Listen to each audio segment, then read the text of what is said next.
Do you ever wonder why we live in a village named St. Michael? Who was St. Michael?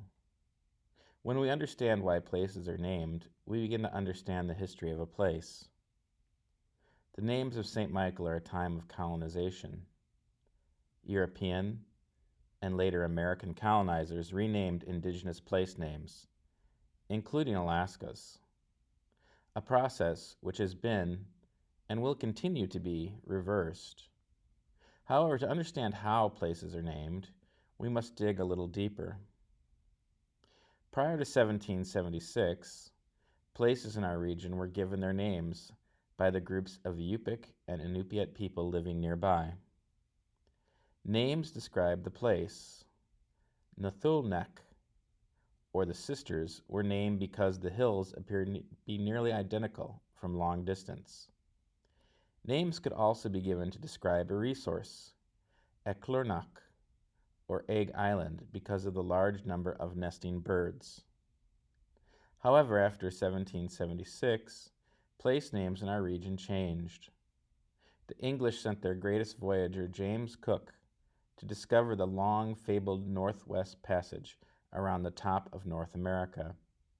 Disregarding native names and traditions, which would ultimately lead to his own demise, Cook christened places with the names the Prince Edward Islands, the Sandwich Islands, Cape Foulweather, and to honor the Speaker of the House of Commons, Sir Fletcher Norton, our Norton Sound. Of course, all these places had indigenous names. However, Cook was not the only European power navigator to explore the waters of Alaska. 40 years prior to Cook, the Danish explorer, Russian-financed, Vitus Bering had led the Great Northern Voyage to Alaska. Hoping to find a northern passage from Kamchatka to Europe across the icy waters above Siberia, the expedition was a complete failure.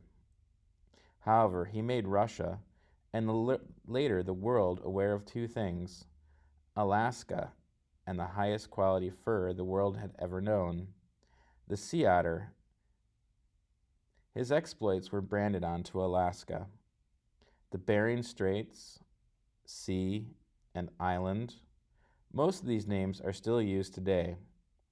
However, some reverted to their original names.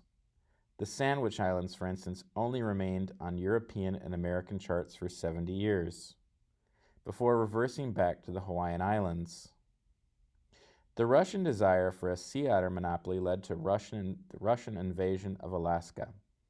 In 1833, Russian fur traders established Redoubt St. Michael to trade with the Yupik people of the area. The trading settlement and the island were named after the Archangel Michael, the patron saint of Russia. 34 years later, the Americans arrived. Place names were added to define the growing gold boom town: Barrack Street, Dock Street, and the growing native village, Takik. After statehood, the names of places were added to reflect the modernization of our village. Airport Road and Standard Oil Point names reflect the use of the place. But what of the older names? The names of the Norton Sound, for instance, lost. Will the village adapt the name Takik that reflects the majority of its residents? The name of place communicates the history of a place.